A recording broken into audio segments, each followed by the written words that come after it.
ইহুদি নাসারারা মুসলিমদেরকে দলে দলে বিভক্ত করে আজকে সারা বিশ্বে মুসলমানের উপর নির্যাতন হয়। কথা বলেন ঠিক কিনা?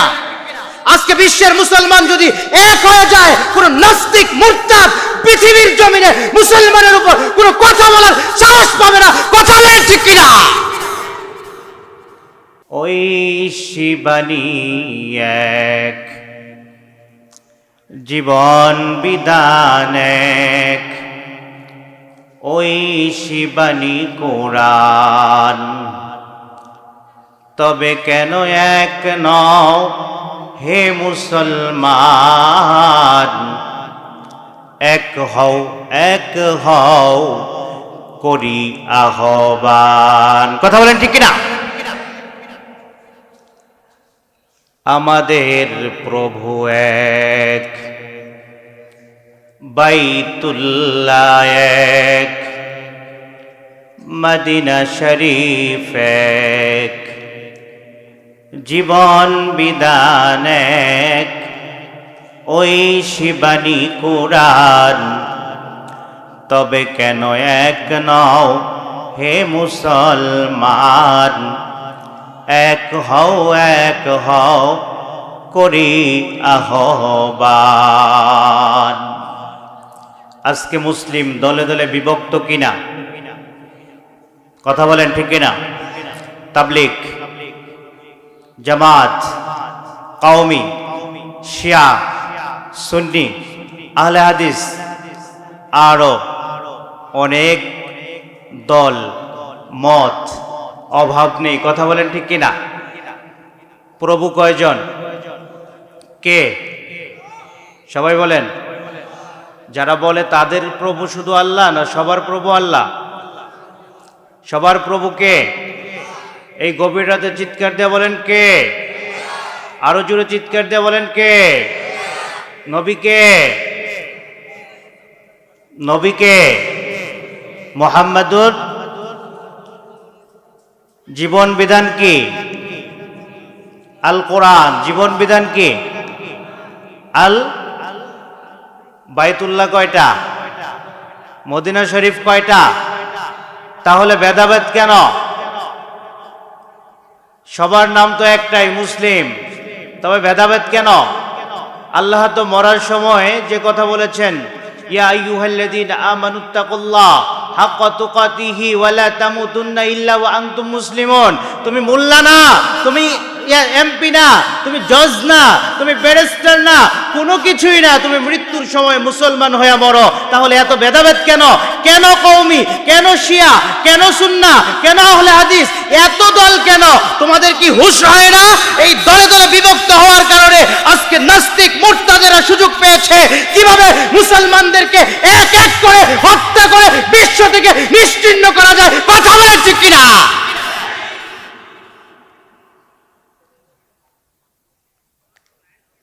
মাথা নষ্ট হয়েছে তোমাদের। ধ্বংস করবে কে? আসার দরকার কি এখন? আগেই তো বলছিলাম আসার দরকার নাই।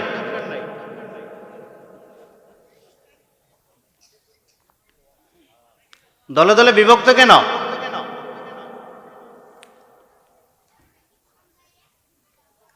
ফরজ নামাজ নিয়ে আদৌ কোনো জায়গায় মতানৈক্য হয়েছে? কোন জায়গায় ফরজ নামাজ নিয়ে মতানৈক্য? আপনাদের এইদিকে ফজরের ফরজ নামাজ কি এক রাকাত পড়ে? আমি তো সারা বাংলাদেশে ঘুরি, কোথাও এক রাকাত পড়ে না। আপনাদের এদিকে জোহরের ফরজ নামাজ কি 2 রাকাত? আপনাদের এদিকে আসরের ফরজ নামাজ 2 রাকাত? মাগরিবের ফরজ নামাজ 1 রাকাত? এশারের ফরজ নামাজ 4 রাকাত? ফরজ নিয়ে দ্বন্দ্ব নাই। সব ফরজ ঠিক আছে, দ্বন্দ্ব লাগাইছো কি নিয়া? সুন্নত নিয়েও দ্বন্দ্ব নাই। সুন্নত নিয়েও দ্বন্দ্ব নাই। দ্বন্দ্ব সব নফল নিয়ে। মিয়া হিসাব করেন, সুন্নত নিয়ে দ্বন্দ্ব হয় কই থেকে? হিসাব করেন। ওয়াজিব নিয়ে দ্বন্দ্ব নাই, সুন্নত নিয়ে দ্বন্দ্ব নাই, ফরজ নিয়ে দ্বন্দ্ব নাই। দ্বন্দ্ব শুরু হয়েছে নফলে। এই ব্যাপারটা কিয়ামতের ময়দানে কোনো নফল সম্পর্কে জিজ্ঞাসাই করা হবে না। আর তুই নফল দিয়ে যদি মুসলিম ঐক্যকে আলাদা আলাদা বিভক্ত করস, তুই মোল্লা না, তুই আস্ত জালিম। কথা বলেন ঠিক কিনা?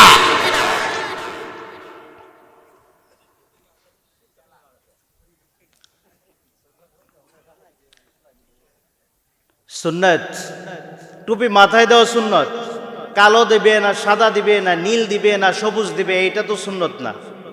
টুপি মাথায় দেওয়া সুন্নত। যে কেউ যে কোনো কালার টুপি পরতে পারে, যদি সেটা ইসলামের কালার হয়। তাহলে টুপি নিয়ে ভেদাভেদ কেন আপনাদের? এটা তো ইসলামের বিভক্তির কোনো কারণ নয়। মূল কারণ হলো ইহুদি নাসারা আজকে মুসলিম জাতিকে দলে দলে বিভক্ত করেছে। কেমন দলে দলে? উদাহরণ দিতে গেলে তো ভূমিকাতেই সময় লম্বা হয়ে যাবে। এক চোর তার দুই বন্ধুকে নিয়ে আমাদের উপজেলা চেয়ারম্যান সাহেবের বাড়িতে আম গাছে গেছে আম চুরি করতে। উপজেলা চেয়ারম্যান সাহেব টর্চ লাইট নিয়ে রাতের বেলায় গেছে আম বাগানে। এবার যা দেখে চোর তিনজন। কয়জন? উপজেলা চেয়ারম্যান সাহেব কয়জন গেছে? একজন। কয়জন? কারণ উপজেলা চেয়ারম্যান সাহেব তো বুদ্ধিমান লোক, উনি যে সারগর্ভমূলক বক্তব্য দিয়েছেন, অনেক বুদ্ধির অধিকারী উনি। তো উনি তো একা, উনি চিন্তা করলেন এই তিন চোর আরে যদি আমি মারতে যাই তাহলে তো তিনটাই মিলে আমারে মারবে।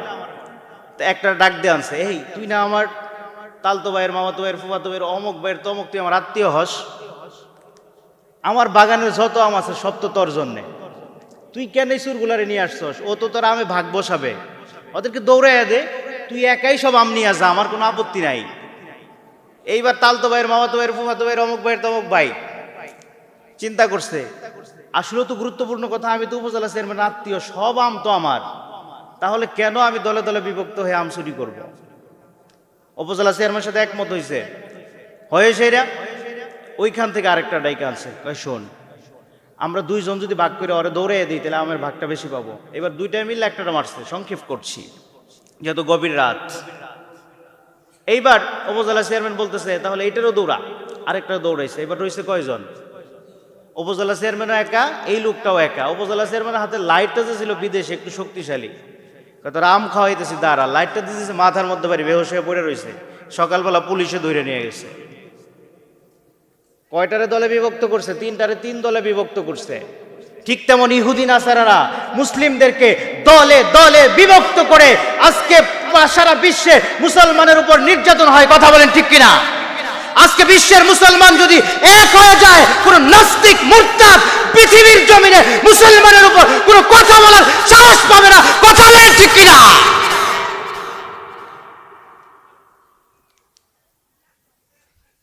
এই জন্য এক হতে হবে।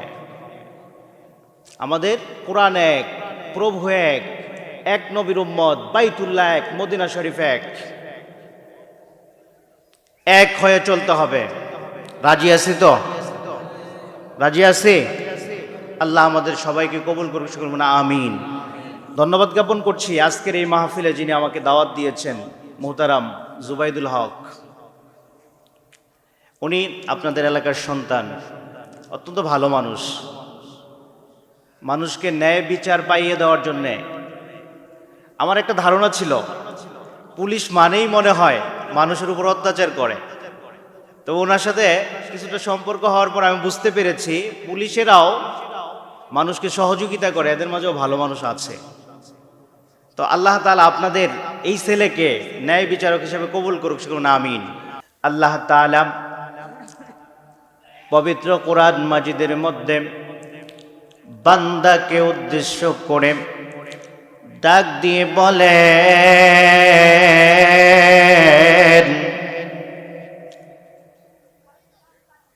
আল্লাযী ওয়াসওয়াসু ফি সুদুরিন নাস মিনাল জিন্নাতি ওয়ান নাস।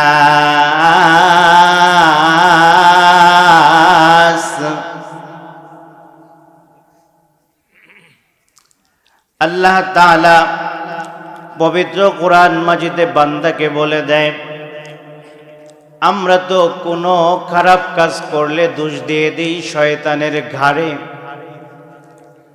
আল্লাহ বলবেন শয়তানের ঘাড়ে দোষ দেওয়ার কোনো প্রকারের সুযোগ নাই, কারণ তুমি জিন্দেগিতে কোনোদিন শয়তানকে দেখো নাই। কথা বলেন ঠিক কিনা? আল্লাহ শয়তানের পরিচয় দেয়। আল্লাহ বলেন মিনাল জিন্নাতি ওয়ান নাস, দুনিয়াতে শয়তানের রূপ হইল দুইটা। একটা রূপ হইল মানুষের রূপ, আরেকটা রূপ হইল জিনের রূপ। তবে সব মানুষই শয়তান না, সব জিনই শয়তান না। তবে শয়তানের সিফত যার মধ্যে প্রবেশ করবে সে শয়তানে পরিণত হবে। কারণ আজ থেকে 1500 বছর পূর্বে রাসূল সাল্লাল্লাহু আলাইহি ওয়াসাল্লামের জামানায়, যখন রাসূল সাল্লাল্লাহু আলাইহি ওয়াসাল্লাম কোরআন পড়তেন, আবু জেহেল তার মুখটাকে ঢেকে কেউ যেন না বুঝতে পারে এইভাবে ডেকে রাসূলের ঘরের দেয়ালের ভিতরে কান লাগিয়ে কোরআন শুনতেন। আর আজকের জামানায় আমরা মুসলমান দাবি করি, কোরআনের কথা বলা হয়, কোরআনের কথা শোনার জন্য যাই না, কোরআনের কথা শুনলে পরে দাঁড়িয়ে দাঁড়িয়ে গল্প করি। আমি আপনাদের কাছে প্রশ্ন করতে চাই, আবু জেহেল যতটা খারাপ ছিল সে তো কোরআন শুনতে যাইতো, আর যারা মুসলমান দাবি করার পরে কোরআনের আওয়াজ কানে যাওয়ার পরেও শুনে না, ওই মানুষ আর আবু জেহেল দুইটার মধ্যে কোনো প্রকারের তফাৎ আছে কি না? দুইটার মধ্যে কোনো তফাৎ আছে? কথা বলেন, আছে? কোনো তফাৎ নাই। কারণ আবু জেহেল কোরআন শুনতো আর আমরা কোরআন শুনি না। আর যারা কোরআনকে অবমাননা করে, কোরআনের আলোচনা কানের কাছে যাওয়ার পরেও শুনে না, ওই সমস্ত মানুষগুলো আল্লাহ তাআলার দরবারে শয়তানে পরিণত হয়ে গেছে, যাদের কাছে কোরআন ভালো লাগে না। কথা বলেন ঠিক কিনা? এখন আমি একটা শয়তানের পরিচয় দিব, যার নাম মাসুদ। কেমন শয়তান ছিল এই মাসুদ? মাসুদ কোরআনকে হাতে নিয়ে কোরআনের উপর জুতা রেখেছে, জুতা রেখে আবার ফেসবুকের মধ্যে, ইউটিউবের মধ্যে ভাইরাল করে দিয়েছে, আমি তোদের কোরআনে লাথি মারলাম। ওই মাসুদকে বলতে চাই, আজকের এই মাহফিল থেকে বাংলার মুসলমান জেগে উঠেছে। মাসুদ, তুই দেশ থেকে দূরে আসিস, আবার যেই দিন বাংলার জমিনে ফিরে আসবি, বাংলার মুসলমান তোকে ধরে একদম ভর্তা বানাইয়া কবর পর্যন্ত তরে দিবে না, শুকটি বানাইয়া রাখবে। কিয়ামত পর্যন্ত তরে দেখে সবাই শিক্ষা নিবে, কেউ যেন আর ভবিষ্যতে কোরআনের অবমাননা করতে পারে না। কথা বলেন ঠিক কিনা? বাংলার জমিন থেকে বলতে চাই, তোমরা যদি কেউ কোরআনের অবমাননা করো, আর কেউ লাগবে না। এই মাহবুব যুদ্ধ ঘোষণা করেছে, জীবন দিতে হয় জীবন দেবে, রক্ত দিতে হয় রক্ত দেবে। তবু বাংলার জমিনের কোন নাস্তিককে ছাড়বে না, তাদের জিহ্বা টেনে ছিঁড়ে কুকুরের নাস্তা বানিয়ে দিবে। কথা বলেন ঠিক কিনা? এবার আরেকটা শয়তানের পরিচয় দিব। আল্লাহ তাআলা পবিত্র কোরআন মাজিদের মধ্যে বলেন, অমিনান নাসি মাইয়াশতারি লাহওয়াল হাদিসি লিয়ুদিল্লা আন সাবিলিল্লাহি বিগাইরি ইলমিন ওয়া ইয়াত্তাখিযহা হুজওয়া উলাইকা লাহুম আযাবুম মুহিন। তাফসিরে আনোয়ারুল কোরআন, তাফসিরে নূরুল কোরআন, তাফসিরে বাইজবি, তাফসির ইবনে কাসির, তাফসিরে রুহুল মানি, এভাবে 29 জন তাফসিরের মুফাসসির লিখেছেন, বলেছেন লাহওয়াল হাদিস দ্বারা আল্লাহ গান বাজনাকে হারাম করেছেন। কথা বলেন ঠিক কিনা? তবে একদল গানে গানে গানের পক্ষে বলে, শুনবেন, আকাশটা কাঁপছিল কেন, জমিনটা নাচছিল কেন, বরফের গামছিল কেন, যেই দিন সেই দিন গান গাইছিল খাজায় যেই দিন। আকাশটা কাঁপছিল কেন, জমিনটা নাচছিল কেন, বড় পীর গামছিল কেন যেই দিন সেই দিন, গান গাইছিল খাজায় যেই দিন। সুরেতে দেওয়া জান, সুরেতে পড় কোরআন, সুরেতে ওয়াজ কর ওয়াজিন ওয়াজিন। সেই সুর যে হারাম কয় সে তো মুমিন নয়, সে তো দরা দামে কমিন কমিন। আকাশটা কাঁপছিল কেন, জমিনটা নাচছিল কেন, বড় পীর গামছিল কেন যেই দিন সেই দিন, গান গাইছিল খাজায় যেই দিন। আছে না নাই? জুড়ে বলেন আছে না নাই? আবার আরেক দেল কয় কিরমান কাতিবিন, রোজ হাশরের দিন, কিরমান কাতিবিন, রোজ হাশরের দিন। আল্লাহ তাআলার কাছে যদি করে কোনো অভিযোগ, আমি বলবো বলবো আমি দয়াল বাবার লোক। আছে না নাই? দয়াল বাবার লোক বললে কি ছাড় পাওয়া যাবে? জোরে আওয়াজ দেয়া বলেন ছাড় পাওয়া যাবে। চিৎকার করে বলেন ছাড় পাওয়া যাবে। রাস্তা দিয়ে এক ল্যাংটা যাইতেছে, বলে মাল যাইতেছে। আছে না নাই? আপনাদের এদিকে কি এই ভাষাটা ব্যবহার হয়? মাল যাইতেছে। আচ্ছা, আমি হুজুর, একদম ভালো পাঞ্জাবি পরছি, জামা পরছি, আমার যা আছে মোটামুটি ঢাইকা ডুইকা রাখছি, মানে আমার মাল কেমন আছে দেখা যাইতেছে না। বলা যায় হুজুরের মধ্যে মাল আছে। যেটা ল্যাংটা হয়ে যাইতেছে, ওটার যা মাল আছে সব তো বাইরে রয়েছে, দেখাই যাইতেছে। ওর মধ্যে আবার মাল আছে কি? মাল আছে? হ্যাঁ, মাল যা আছে সব তো দেখাই যায়। কথা বলেন, ওর মধ্যে কোনো মাল আছে? এ মানুষ না শয়তান? চিৎকার করে বলেন মানুষ না শয়তান? আরো জোরে চিৎকার দিয়া বলেন মানুষ না শয়তান? আরেকটা শয়তানের পরিচয় দিব। এক লোক বলতেছে ঘরের মধ্যে পীর বাবাজানের ছবি না থাকলে ইবাদত হয় না। আমি আবার দলিল ছাড়া কথা বলি না, কারো কথা থাকলে পরে এসে দলিল নিয়ে যাবেন। সব ভিডিও আছে আমার কাছে, কারণ আমাদের সারা দেশ ঘুরতে হয়। দলিল ছাড়া কথা বইলা অযথা ফালতু কথা বলার সময় নেই। যেগুলো দলিল আছে এগুলোই বলতে পারি না। বলতেছে ঘরে পীরের ছবি না থাকলে ইবাদত হয় না। রাসূল সাল্লাল্লাহু আলাইহি ওয়াসাল্লাম হাদিসের মধ্যে বলতেছেন লা ইয়াদখুলুল মালাইকাতু বাইতান ফিহি কালবু ওয়ালা তাসাবির। যে ঘরে জীবজন্তুর ছবি আছে ওই ঘরে রহমতের ফেরেশতা প্রবেশ করে না। এখন পীর কি জীব না? হ্যাঁ, পীর কি জীবজন্তুর মধ্যে পড়ে না? এটা কি পানি, গাছ, আগুন, বাতাস? তাহলে তার ছবি রাখা যাবে? যাবে? অতএব এরা মানুষ না শয়তান। আল্লাহ তাআলার কোরআনের ভাষা অনুযায়ী আল্লাযী ওয়াসওয়িসু ফি সুদুরিন নাস মিনাল জিন্নাতি ওয়ান নাস।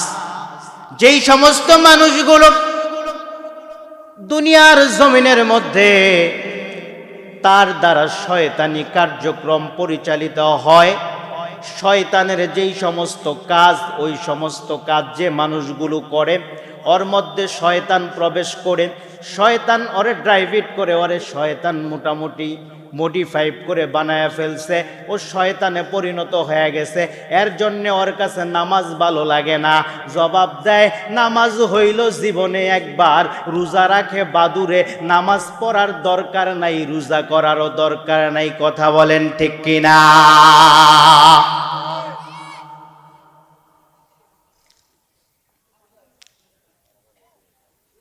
নবী করিম সাল্লাল্লাহু আলাইহি ওয়াসাল্লাম নামাজ পড়ে পড়ে তার পা মোবারক ফুলিয়ে ফেলেছেন। আর আমরা বলি নামাজ পড়ার দরকার নাই। এখন আমি আপনাকে প্রশ্ন করতে চাই, এমন কোন ওলি নবীর থেকে বড় ওলি যার নামাজ পড়ার দরকার নাই, যে নবীর থেকে বড় ওলি দাবি করে? আমি বলতে চাই ও ওয়ালি না, ও প্রকৃতপক্ষে শয়তান। কথা বলেন ঠিক না? আরেকটা শয়তানের পরিচয় দেই। একদল বলে আমি সেজদা করতেছি, মানুষকে সেজদা করে। একদল এমন আছে না নাই? আছে। এরা বলে সম্মানের সেজদা করতেছে। আচ্ছা, এর দলিল দেয় আদম আলাইহিস সালাতু ওয়াস সালামকে ফেরেশতা সেজদা করেছে। এখন আমি আপনাকে প্রশ্ন করতে চাই, ফেরেশতা মাটির তৈরি না আগুনের তৈরি? মাটির তৈরি না নূরের তৈরি? নূর, আগুন থেকে নূর, নূরের তৈরি। নূরের তৈরি ফেরেশতা মানুষকে সেজদা করেছে। তাহলে মাটির দাম বেড়ে গেল না নূরের দাম বেড়ে গেল? মাটির দাম। তাহলে আমরা দুনিয়াতে যারা আছি সকলেই একই ক্যাটাগরির, নাকি বলেন? সকলের দাম কম না বেশি? এখন আপনি যে আরেক মাটির মানুষকে সেজদা করবেন কেন? এটার জবাব যেদিন দিতে পারবেন সেই দিন সেজদা করবেন, তার আগে কিন্তু করতে পারবেন না কেউ।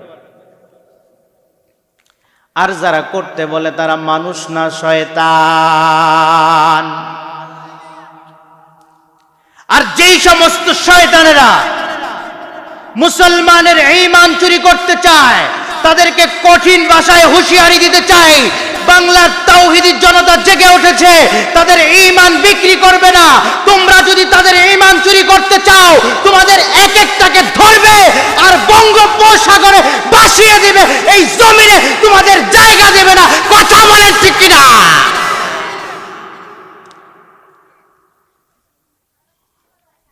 এবার আসুন মূল আলোচনায় চলে যাব।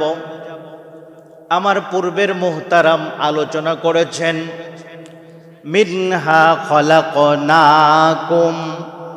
এই আয়াতটা জানেন? জানেন না? কে জানেন না একটু হাত দেখেন। মানে জীবনে এই আয়াতটা শুনেন নাই এমন কেউ আছেন? সবাই শুনেছে, মাশাআল্লাহ। একবার আল্লাহু আকবার বলুন। যেটা আপনাদের কাছে পরিচিত সেখান থেকে আমি বোঝাতে চাই, দূর থেকে নয়। মিনহা খলাকনাকুম, আল্লাহ বলতেছেন তোমাকে আমি মাটি থেকে সৃষ্টি করলাম। আমার পূর্বের বক্তা এই ব্যাপারে আলোচনা করে গিয়েছেন, তবে আমি আপনাকে বোঝানোর জন্য বলতেছি।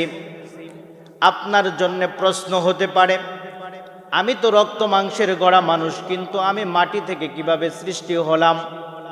আমাদের আদি পিতা আদম আলাইহিস সালাতু ওয়াস সালামকে কি থেকে সৃষ্টি করা হয়েছে? এখন তার সার নির্যাস থেকে যদি কোনো মানুষ সৃষ্টি হয়, এক জবাব সহজে শেষ করছি, তাহলে সে কিসের তৈরি? কিসের তৈরি? মাটির তৈরি।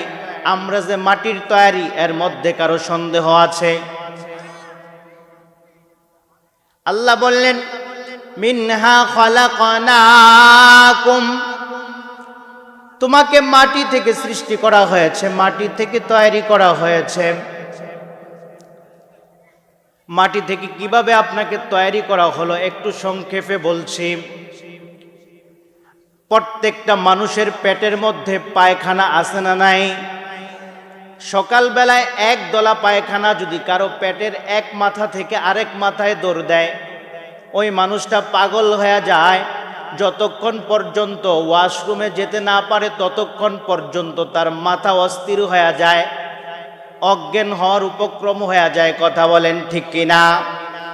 কিন্তু আপনি আপনার মায়ের গর্ভে যখন ছিলেন, আপনি তো শুধুমাত্র এক দলা পায়খানার মতো ছিলেন না, আপনি বড় একটা টুকরার মতো ছিলেন।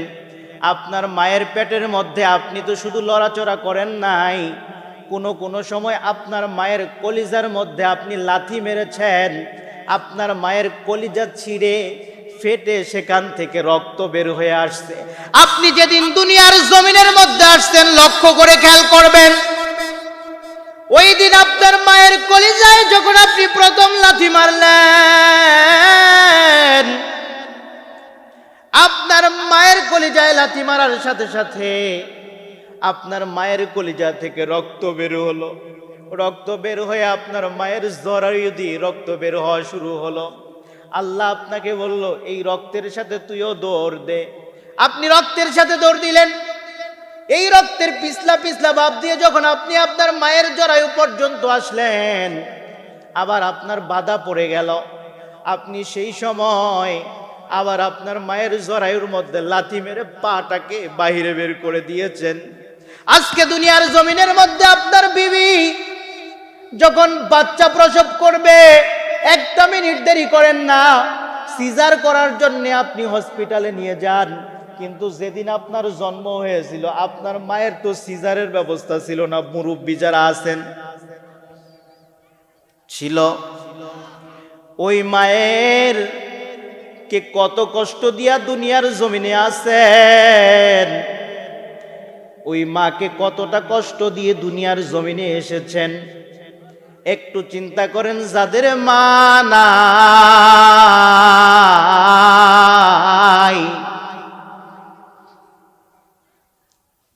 আপনি তো সারা জীবন কত প্রকারের গুনার কাজে সময় দিলেন, একটা দিন আপনি উপস্থিত থেকে আখিরি মুনাজাতে মায়ের জন্য দোয়া করবেন, এই সময়টুকু আপনার হয় না।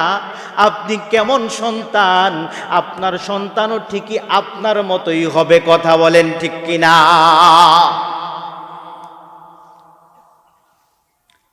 আপনাকে মাটির মাধ্যমে আপনার বাবার রেহাম থেকে মায়ের পেট থেকে আপনি মাকে কষ্ট দিয়ে দুনিয়ায়, তারপর আল্লাহ বলতেছেন, মিনহা খলাকনাকুম ওয়া ফিহা নুঈদুকুম। আবার তোমাকে মাটির গর্ভে চলে যেতে হবে। এইটাও আলোচনা লম্বা করব না, শেষে চলে যাব, যেহেতু আমার পূর্বের আলোচক এই বিষয়ের উপরেও আলোচনা করেছেন। আপনি যেদিন জন্ম নিলেন, সেই দিন আপনি একা এসেছিলেন, একদম উলঙ্গ অবস্থায় এসেছেন। কথা বলেন ঠিক কিনা? কারো কাপড় ছিল পরনে, এমন কেউ আছেন? আবার যেদিন আপনার মৃত্যু হয়ে যাবে, সেই দিন আবার যখন আপনাকে কবরে নিয়ে যাওয়া হবে, আপনি দুনিয়ার জমিনে যেমন এসেছিলেন তেমনই যেতে হবে। কম দামা শুধুমাত্র 3 টুকরা কাপড় পাবেন, এর থেকে বেশি কিছু পাবেন না। কথা বলেন ঠিক কিনা?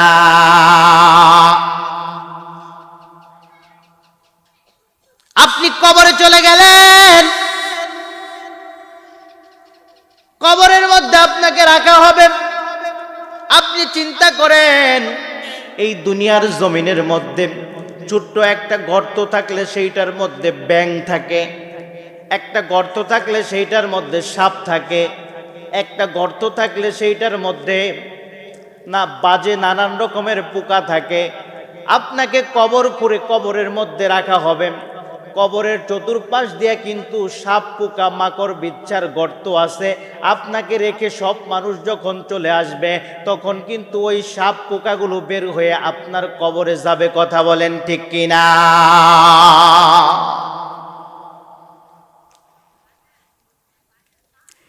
আদব এমন মানুষের কবর খুঁজে পাওয়া যায়, যেই সমস্ত মানুষের কবরগুলোতে তাদের কাফনের কাপড় নষ্ট হয় নাই, শরীর থেকে এখনো সুঘ্রাণ বের হয়, 30 বছর 50 বছর পরেও কবরে কিছু হয় নাই।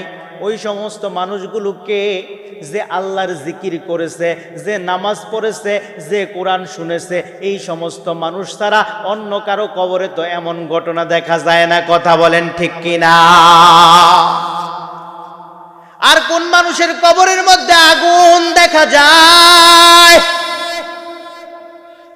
যেই মানুষ দুনিয়ার জমিনের মধ্যে টিভি নিয়ে ব্যস্ত, ফেসবুক নিয়ে ব্যস্ত, গুনাহ নিয়ে ব্যস্ত, জেনা নিয়ে ব্যস্ত, ওই সমস্ত মানুষের কবরের মধ্যে হঠাৎ করে আগুন দেখা যায়, ওই সমস্ত মানুষের কবরের মধ্যে হঠাৎ করে খারাপ কোনো কিছু দেখা যায়। কথা বলেন ঠিক কিনা?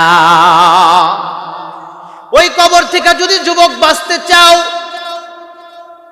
সাপ মাকড় পোকা বিচ্ছুর কামড় থেকে যদি বাঁচতে চাও, তাহলে তোমাকে 4টা কাজ করতে হবে ন্যূনতম। তার মধ্যে প্রথম নাম্বারে হইল তোমাকে নামাজ পড়তে হবে, রোজা রাখতে হবে, হজ করতে হবে, যাকাত দিতে হবে। তবে 2টা কাজ সকলের উপর ফরজ হয়ে যায়। গরিব হইলেও তার উপরে ফরজ হয়, ধনী হইলেও তার উপরে ফরজ হয়, কিন্তু আর 2টা কাজ কারো উপরে ফরজ হয়। যদি ধনী হয় তাহলে যাকাত হজ ফরজ হয়। এখন আমি বলতে চাই, যারা বলে নামাজ পড়ার দরকার নাই, তারা কি তোমারে কবরের আযাব থেকে বাঁচাইতে চায় না কবরের আযাবের মধ্যে ফেলে দিতে চায়?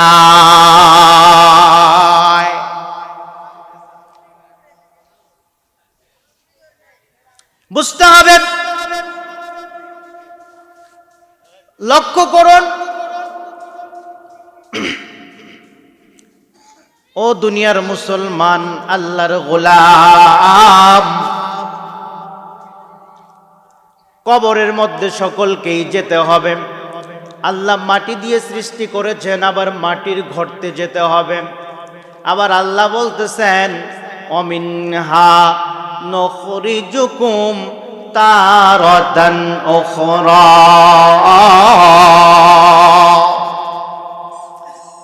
আবার তোমাকে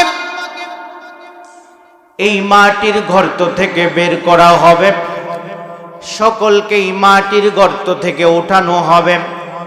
সেই দিবসটার নাম কি? আপনারা চিৎকার দিয়া বলেন, কি নাম? কিয়ামত। কি নাম? কি নাম? কিয়ামত। কিয়ামতের ময়দানে কি হবে একটু লক্ষ্য করুন। আজকে যাদের মনে হয় 1 ঘন্টা সময় আলোচনা শুনলে ঘুম নষ্ট হবে, 1 ঘন্টা সময় কোরআনের কথা শুনলে আমার খারাপ লাগবে, কিয়ামতের ময়দানে কিন্তু তারা ছাড় পাবেন না। কারণ জিন্দিগিতে 60 বছরের মধ্যে প্রতিদিন ঘুমাইলেন, কেউ কি বলতে পারবেন একটা রাত সারা রাত ইবাদত করেছেন আল্লাহর জন্যে?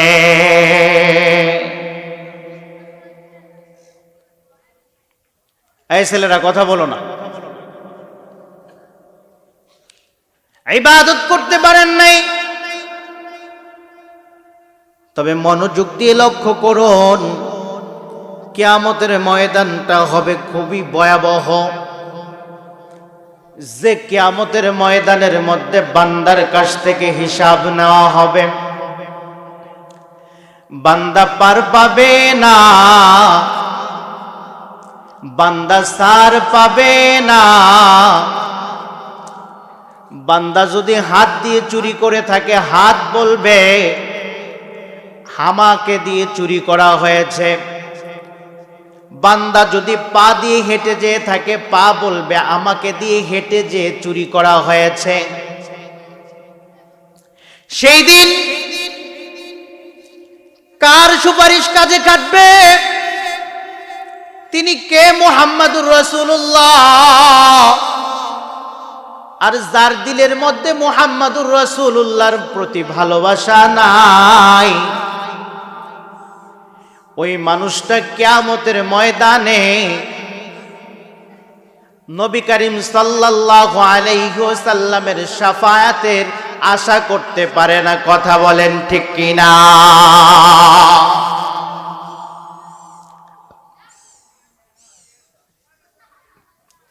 নবী করিম সাল্লাল্লাহু আলাইহি ওয়াসাল্লাম সম্পর্কে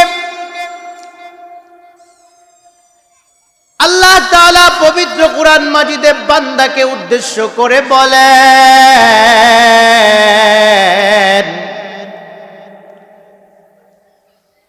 কুল ইন কুনতুম তুহিব্বুনাল্লাহা ফাত্তাবিউনি يحببكم ويغفر لكم ذنوبكم إن الله كان غفورا رحيما আল্লাহ বান্দাকে উদ্দেশ্য করে বলেন, ও দুনিয়ার মানুষ, তোমরা যদি কেউ আমি আল্লাহকে ভালোবাসতে চাও, আমি আল্লাহকে ভালোবাসার দরকার নাই। তোমরা দুনিয়ার জমিনের মধ্যে আমি মুহাম্মাদুর রাসূলুল্লাহকে প্রেরণ করেছি, তাকে ভালোবাসো। তাকে ভালোবাসলেই আমি আল্লাহকে ভালোবাসা হয়ে যাবে। সুবহানাল্লাহ। একটা তথ্য পেলাম, নবীকে আল্লাহকে ভালোবাসতে হলে নবীকে ভালোবাসতে হবে। এবার আমি প্রশ্ন করতে চাই, নবীকে ভালোবাসতে হলে কি করতে হবে? নবীকে ভালোবাসতে হলে নবীজিকে অনুসরণ করতে হবে। কথা বলেন ঠিক কিনা? নবী কি নামাজ ছেড়ে দিয়েছেন? নবী কি রোজা ছেড়ে দিয়েছেন?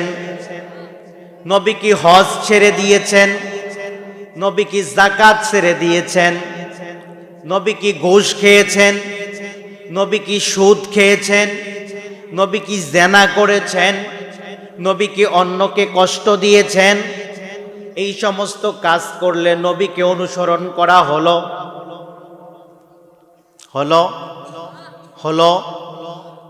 এই সমস্ত কাজ করলে নবীকে অনুসরণ করা হলো না। কারণ নবীকে শুধু ভালোবাসলে জান্নাত পাওয়া যাবে না। কেন ভালোবাসলে জান্নাত পাওয়া যাবে না? শিহাবে আবু তালেবে নবী করিম সাল্লাল্লাহু আলাইহি ওয়াসাল্লাম 3 বছরের বেশি সময় ছিলেন। কয় বছর? এর বেশি সময় ছিলেন। এখানে নবীজির উপরে এত নির্যাতন করা হয়েছে, খাবার না থাকার কারণে তিনি গাছের পাতা খেয়েছেন। গাছের পাতা খাওয়ার পরে তার পায়খানা হয়েছে ছাগলের নাদার মতো, বুটের মতো, ছাগলের পায়খানার মতো। আপনাকে যদি বলা হয় গাছের পাতা খান, কেউ খাবেন? খাবেন? কতটা কষ্টের পরে খাবেন?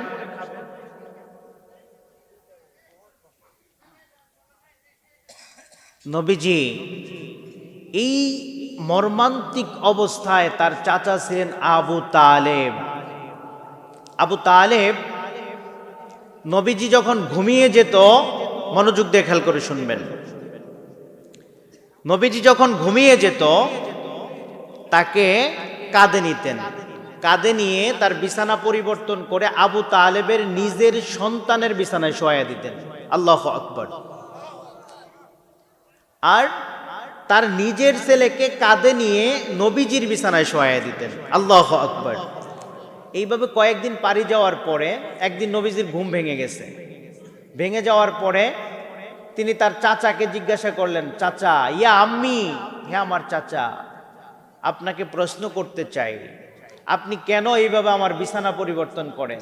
আবু তালেব বলেন, ও ভাতিজা, তোমার তো বাবা নাই, আমার ছেলের বাবা আছে।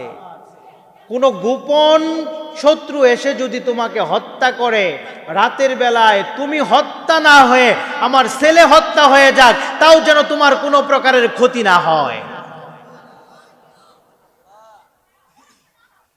আবু তালেব জান্নাত পাবে? পাবে না, কারণ ঈমান আনে নাই। অর্থাৎ নবীজিকে অনুসরণ করে নাই, শুধু তাকে ভালোবেসেছে। আপনারাও যদি শুধু নবীকে ভালোবাসেন, অনুসরণ না করেন, নবীজির চাচা যে এত মহাব্বত করলো, সে যদি জান্নাত না পায়, জান্নাতে এত সহজ আলু ভর্তা ধরলেন আর খাবেন? আপনি এক রাতে 2 ঘন্টা বসে থাকতে পারেন না, আর আপনি জান্নাতে চলে যাবেন।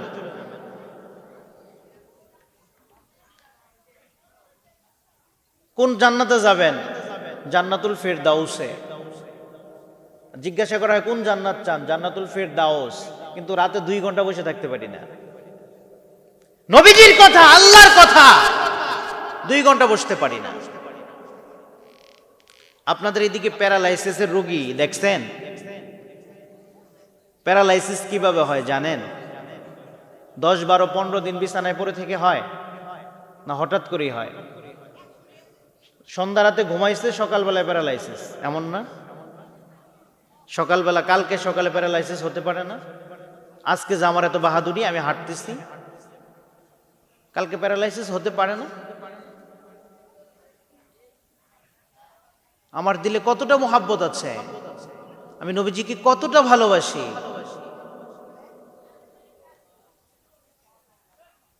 কতটা অনুসরণ করি। নবী করিম সাল্লাল্লাহু আলাইহি ওয়াসাল্লাম আবু বকর সিদ্দিক রাদিয়াল্লাহু তাআলা আনহুকে একদিন বললেন, আবু বকর, মক্কার জমিনে আমাদের উপর জুলুম নির্যাতন বেড়ে যাচ্ছে, হয়তো পারে খুব শীঘ্রই আল্লাহ তাআলার পক্ষ থেকে ফয়সালা আসতে পারে, আমাদেরকে মক্কা ছেড়ে মদিনায় হিজরত করতে হতে পারে। মতান্তরে 2 বছর পরে আবু বকর সিদ্দিক রাদিয়াল্লাহু তাআলা আনহুর দরজায় নবীজি গিয়েছেন। নবীজি গিয়ে দরজায় টোকা দিবেন, সালাম দিবেন, তার পূর্বেই আবু বকর দরজা খুলে দিয়েছেন।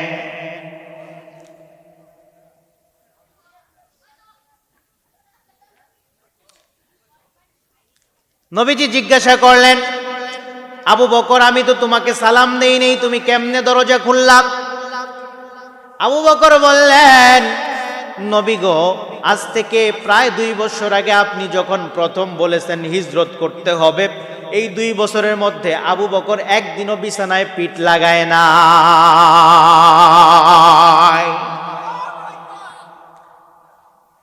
2 বছরের মধ্যে একদিনও বিছানায় পিঠ লাগায় নাই। আর কোরআনের কথা হয়, নবীজির কথা হয়, আমি 2 ঘন্টা বসে থাকতে পারি না নবীজিকে মোহাব্বত করে। তারাও ছিলেন মুমিন, আমিও মুমিন। তারাও ছিল মুসলমান, আমিও মুসলমান। তারাও ছিল নবী প্রেমী, আমিও নবী প্রেমী। তারাও ছিল আল্লাহ প্রেমী, আমিও আল্লাহ প্রেমী। 2 জনের মধ্যে তফাৎ আছে না নাই? যদি জান্নাত পেতে চান, আবু বকর সিদ্দিক রাদিয়াল্লাহু তাআলা আনহুর মতো ভালোবাসতে হবে। আবু বকর সিদ্দিক রাদিয়াল্লাহু তাআলা আনহুর মতো যদি ভালোবাসা না হয়, তাহলে জান্নাত পাওয়া সম্ভব হবে না। কথা বলেন ঠিক কিনা? কথা বলেন ঠিক কিনা? এই জন্যে লক্ষ্য করতে হবে, কিয়ামতের ময়দানে সুপারিশ করবেন নবী মুহাম্মদুর রাসূলুল্লাহ সাল্লাল্লাহু আলাইহি ওয়াসাল্লাম। তবে কিয়ামতের ময়দানটা কেমন হবে?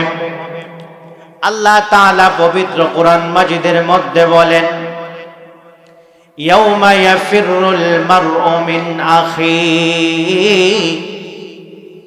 ওয়া উম্মিহি ওয়া আবিহি। কিয়ামতের ময়দান যখন কায়েম হয়ে যাবে, সেই সময় ভাই ভাইয়ের কাছে দৌড়াইয়া যাবে, ভাই ভাইয়ের কাছে দৌড়াইয়া যাবে। কে কার কাছে যাবে? ভাই বলবে, দুনিয়ার জমিনে আমার কোনো ভাই ছিল না। লক্ষ্য করুন, মনোযোগ দিয়ে শুনুন। ভাই বলবে, দুনিয়ার জমিনের মধ্যে আমার কোনো ভাই ছিল না। আল্লাহ তাআলা কেন পবিত্র কোরআন মাজিদে সর্বপ্রথম ভাইয়ের কথা বললেন? আল্লাহ বাবার কথা বলতে পারতেন, আল্লাহ মায়ের কথা বলতে পারতেন, আল্লাহ দাদার কথা বলতে পারতেন, আল্লাহ বিবির কথা বলতে পারতেন, আল্লাহ সন্তানের কথা বলতে পারতেন, কিন্তু আল্লাহ কারো কথা না বলে সর্বপ্রথম কেন ভাইয়ের কথা বলল? এই জিনিসটা যদি বুঝতে চান তাহলে ইউসুফ আলাইহিস সালাতু ওয়াস সালামের একটা ঘটনা শুনে যান। ইউসুফ নবীরে যখন সমস্ত 10 ভাইয়েরা মিলে তাকে হত্যা করার জন্য যখন নিয়ে গেল, তাকে যখন মেরে ফেলবে, বড় ভাই ইয়াহুদা বলল ইউসুফকে হত্যা করা যাবে না, তাকে কূপের মধ্যে ফেলে দাও। ভাই যদি বড় হয় তার দিলটাও বড় হয়, কথা বলেন ঠিক কিনা? বড় ভাইয়ের দিলে ভালোবাসাটাও একটু বেশি হয়। লম্বা চূড়া ঘটনা। আবার যখন ইউসুফ আলাইহিস সালাতু ওয়াস সালাম বাদশা হলেন, কি হলেন? বাদশা হওয়ার পরে ইউসুফ আলাইহিস সালাতু ওয়াস সালামের কাছে যখন এই ভাইয়েরা আবার রেশন, বর্তমান ভাষায় বলা হয় রেশন আনতে গেলেন, তখন ইউসুফ আলাইহিস সালাতু ওয়াস সালাম এদেরকে চিনলেন। বলা হইল, তোমরা আজকে তো এরা আসছো, তো তোমরা তোমাদের আরেকটা ভাই আছে তাকেও নিয়ে আইসো। সংক্ষেপ করছি। তো পরের বার বিনিয়ামিন কিনে আসা হইল, লম্বা ঘটনা সংক্ষেপ করে চলে আসলাম। এইবার ইউসুফ আলাইহিস সালাতু ওয়াস সালাম তাদের মেহমানদারি করার জন্য রুমের ব্যবস্থা করলেন। আসছে 11 ভাই, প্রতি রুমে 2 জন করে দিয়ে দিলেন। 2 জন করে 10 জন চলে গেল, শুধু বিনিয়ামিন পড়ে রইল। বিনিয়ামিন পড়ে রইল। এইবার ইউসুফ বলেন, ভাই আপনার একটা ভাই রইল, এই বিনিয়ামিনকে আমার সাথে থাকতে দেন। একবার সুবহানাল্লাহ বলেন। ইউসুফ নবীর সাথে বিনিয়ামিন ইউসুফ নবীর ঘরে চলে যায়। বিনিয়ামিনকে ঘরের মধ্যে পাইয়া ইউসুফ নবী জড়াইয়া দইরা বলে, বিনিয়ামিন রে, আমি ইউসুফ আর কেউ নয়, তোমার বড় ভাই ইউসুফ। আজ থেকে কতটা বছর যাবত তোমাকে দেখি না, আমার কোলে আসো, তোমার জড়ায়া ধরি। বিনিয়ামিন রে জড়ায়া ধরে চোখের পানি ছেড়ে দিয়ে বলে, বিনিয়ামিন তোমারে কতদিন যাবত দেখি না, তুমি আমার কাছে আসো, আমি মোহাব্বত করে তোমারে জড়ায়া ধরি। বিনিয়ামিন রে জড়ায়া ধইরা বলে, বিনিয়ামিন এই তোমারে আজকে রাখার জন্য আমি একটা ব্যবস্থা করব, তুমি মনের মধ্যে কোনো কষ্ট নিও না। সুবহানাল্লাহ। ইউসুফ নবী তার ভাইকে রাখার জন্য বস্তার মধ্যে দিয়ে দিলেন একটা স্বর্ণের গ্লাস। সংক্ষেপ করছি কারণ মূল আলোচনায় যেতে হবে। দিছে তো আমার গভীর রাতে, সাজাইতে সাজাইতেই তো আমার সময় চলে যাচ্ছে। আমি সাজানোর আগেই তো আপনারা চলে যাচ্ছেন, কারণ সাজানোতে একটা আলোচনা গুছাইতে সময় লাগে, আলোচনায় যেতে পারিনি।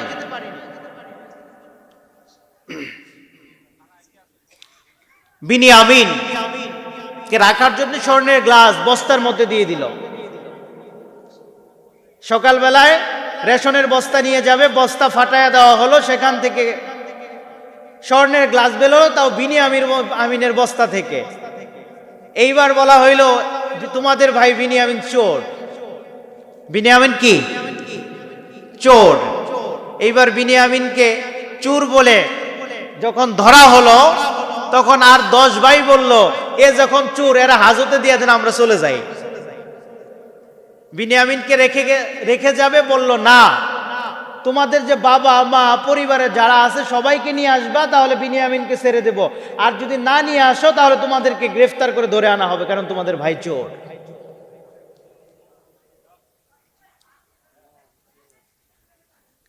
এখান থেকে আমি আপনাকে প্রশ্ন করতে চাই, বিনিয়ামিন যখন এতদিন পরে ফিরে আসলো, বড় ভাই যে তার বস্তার মধ্যে স্বর্ণের গ্লাস দিল, ওই গ্লাস দিয়ে তার ভাইকে রাখার জন্য একটা কাজ করলো কিনা, কথা বলেন ঠিক কিনা?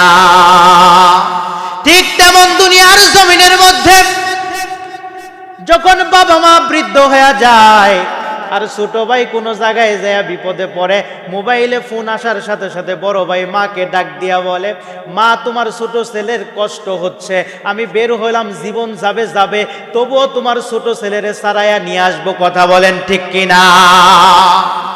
যেমন চৌরাস্তার মোড়ে ছোট ছেলেকে ধরা হয়েছে, বড় ভাই যে ডাকাতরে বলতেছে, ডাকাত আমার জীবন যাবে যাক, তবু আমার ছোট ভাইয়ের কোনো ক্ষতি করতে দিব না। কথা বলেন ঠিক কিনা?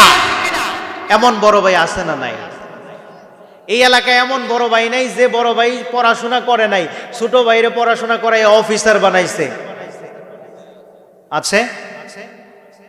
এই জন্য আল্লাহ বড় ভাইয়ের কথা বললেন, ইয়াউমা ইয়াফিরুল মারউ মিন আখি,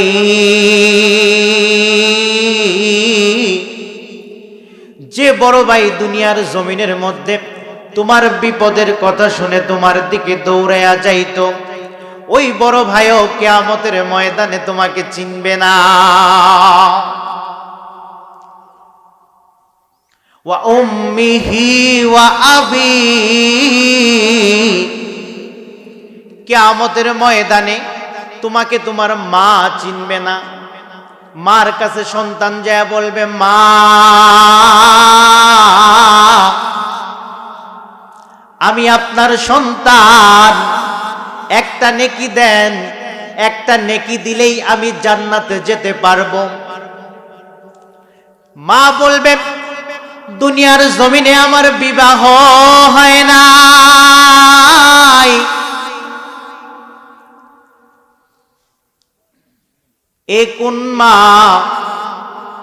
যেই মা রাতের 12টা নাই, 1টা নাই, 2টা নাই, বাড়ির কাছে যাওয়ার সাথে সাথে মাকে একটা ডাক দিলে দরজা খুলে দেয়। কথা বলেন ঠিক কিনা?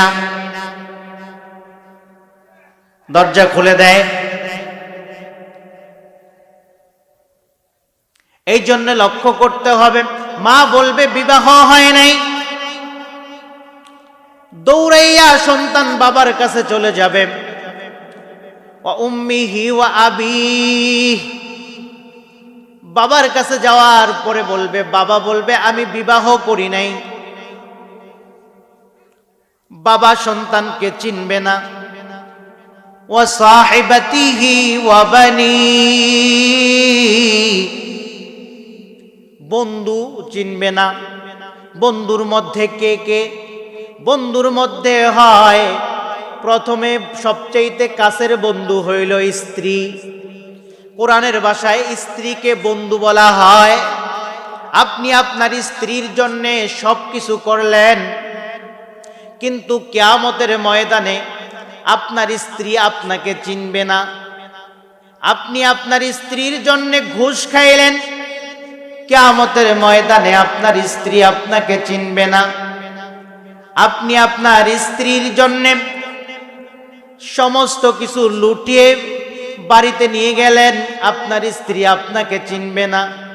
আপনার স্ত্রী বলবে, কে আমার স্বামী? আমার তো দুনিয়ার জমিনে বিবাহই হয় নাই। ভালো করে লক্ষ্য করবেন, ওয়া সাহিবাতিহি, স্ত্রীর কথা বলা হচ্ছে, স্ত্রী স্বামীকে চিনবে না। তারপর আপনি দুনিয়ার জমিনের মধ্যে বন্ধু বানাইছেন, বন্ধুরা আপনাকে চিনবে না। আপনি আপনার বন্ধু একবার ডাক দিলে আর ঘরে বসে থাকতে পারেন না, বন্ধুর ডাকে চলে যান। ওই বন্ধু কিয়ামতের ময়দানে আপনাকে চিনবে না। ওয়া সাহিবাতিহি ওয়া বানি, লিকুল্লি ইমরিইম মিনহুম ইয়াওমাইযিন শাআনুন ইউগনি,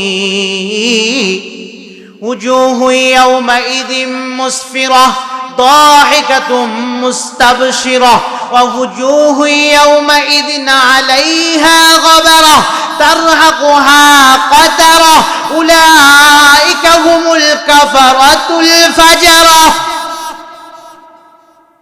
কেউ চিনবে না আপনাকে, সবাই আপনার থেকে দূরে সরে যাবে।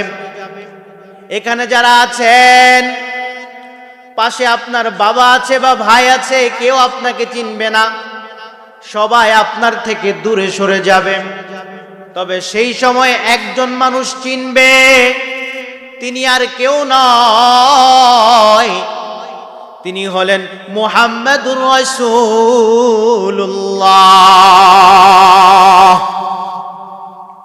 সাল্লাল্লাহু আলাইহি ওয়াসাল্লাম। কিয়ামতের ময়দানটা কেমন হবে একটু লক্ষ্য করবেন, মনোযোগ দিয়া খেয়াল করবেন। জমিনটাকে তামা করে দেওয়া হবে। আপনাদের কাছে প্রশ্ন হতে পারে, জমিনটাকে লোহা করা যেতে পারত, কিন্তু জমিনটাকে লোহা না করে কেন তামা করা হবে? আপনি একটা লোহা হাতে নিলেন, লোহার এক মাথায় যদি আপনি আগুন লাগিয়ে দেন, অন্য মাথায় গরম হবে না? একটা মাথাতেই গরম হবে, অন্য মাথায় গরম হলেও কম হবে, পুরা হবে না।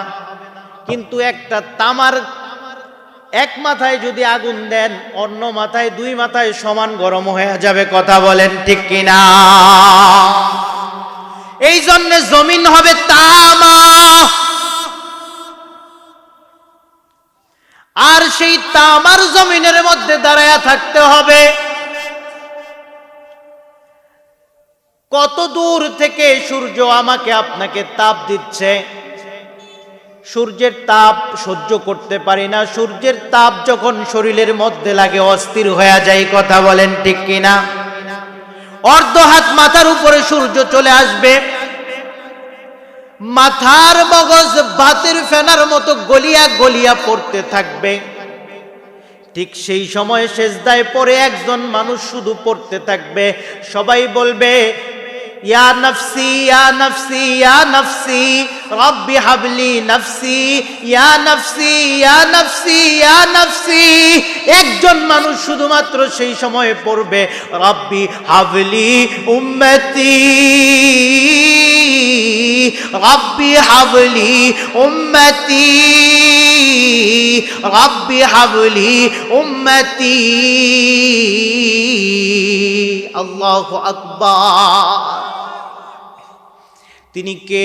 মুহাম্মাদুর রাসূলুল্লাহ সাল্লাল্লাহু আলাইহি ওয়াসাল্লাম। চোখের পানি দিয়ে জমিন ভিজে যাবে, সেজদায় পড়ে থাকবেন, জমিনের কাদামাটিগুলো তার কপালে লেগে যাবে। জিব্রাইল চলে আসবে, জিব্রাইল এসে বলবে হে নবী, হে নবী, আপনি কাঁদবেন না, আপনি কাঁদবেন না। আপনাকে যেমন দুনিয়ার জমিনের মধ্যে আপনি যখন বিপদে পড়েছেন আল্লাহ আপনাকে খুশি করেছেন। সূরা দুহার মধ্যে আল্লাহ বলেন ওয়াদ-দুহা ওয়াল-লাইলি ইযা সাজা মা ওয়াদ্দাআকা রাব্বুকা ওয়া মা ক্বালা ওয়ালাল আখিরাতু খায়রুল লাকা মিনাল উলা ওয়ালা সাওফা ইউতিকা রাব্বুকা ফাতারদা। নবী যখন মন খারাপ করেছেন তখন নবীজিকে খুশি করেছেন কে? একবার চিৎকার দিয়া বলেন কে? সকলে চিৎকার দিয়া বলেন কে? আমরা তো আজকে সেই আল্লাহর নামটাও ঠিক করে বলতে পারি না। বলতে পারি? কথা বলেন। পারি না। এখানে আমাকে দাওয়াত দিছে জুবাইদুল হক ভাই, ওনার নাম জুবাইদুল হক। আমি যদি কই জ হ জ হ জ হ জ হ, উনি খুশি হবে? হ্যাঁ, আমরা কেমনে ডাকি? নবী আমার কাবার কাবা, নবীর প্রেমে হইলাম পাগল, নবী ছাড়া বুঝি না, নবী আমার প্রেমেরই দন্তার ছাড়া বাঁচি না।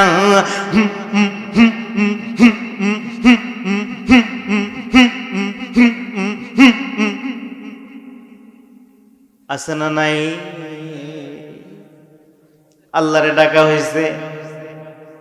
যদি জহক বললে যদি জুবাইদুল হক ভাই খুশি না হয়, বললে আল্লাহ খুশি হবে? আল্লাহ খুশি হবে? তাহলে গভীর রাত একটু চিৎকার করে ডাক দেন আল্লাহ। আরো জোরে চিৎকার করে ডাক দাও আল্লাহ। আরো জোরে চিৎকার করে ডাক দাও আল্লাহ। আরো জোরে চিৎকার করে ডাক দাও আল্লাহ। আয় আল্লাহ, দেখো গভীর রাতে তোমার বান্দারা তোমারে মোহাব্বত কইরা ডাকে, আজকের এই রাতটাকে তুমি সাক্ষী বানাও। কিয়ামতের ময়দানে যখন অর্ধ হাত মাথার উপরে সূর্য আসবে, আল্লাহ তুমি এদেরকে বাঁচাইয়া দিও। সকলে বলেন আমিন।